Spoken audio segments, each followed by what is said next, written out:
காலை வணக்கம். என் பெயர் ராலித்திகா. நான் 1ஆம் வகுப்பு பிரிவில் படிக்கின்றேன். நான் உங்கள் முன் பேச வந்துள்ள தலைப்பு என் அம்மா.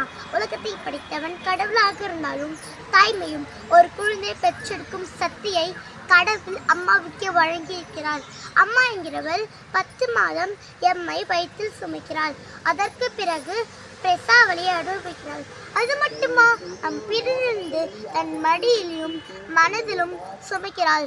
தாய்மை என்பது மனிதருக்கு மட்டுமல்ல, அனைத்து ஜீவராசிக்கும் இருக்கிறது. தனக்கு உயிரே போகும் அளவுக்கு கஷ்டம் வந்தாலும் தன் குழந்தைக்கு கொஞ்சமாக கூட இருந்து சகித்து கொள்கிறது தாய்மை.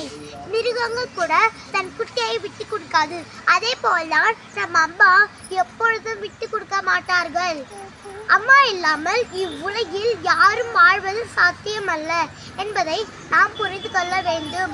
ஒரு குழந்தையின் சிரிப்பையும் அழுவையும் ரசித்து அவள் நல்ல ஆடை அணிவித்து அன்பான முறையில் சாப்பாடு ஊட்டி படிக்கும் வயதை அணிவுடன் பாடசாலையில் சேர்த்து படிக்க வைத்து ஒரு நல்ல ஒரு சிறந்த பிரபஞ்சனாக ஆகி வளர்த்து வருகிறார். நாங்கள் ஒரு நற்செயல் செய்தாக போதும் அவரோட வேதனை பறந்துவிடும். பகலில் மட்டும் கவனிக்காமல் இரவில் கண் விழித்து கவனிக்கிறாள். எங்களுக்கு ஒரு நோய் ஏற்படும் போது அவர் படும் கஷ்டத்துக்கு அளவே இல்லை.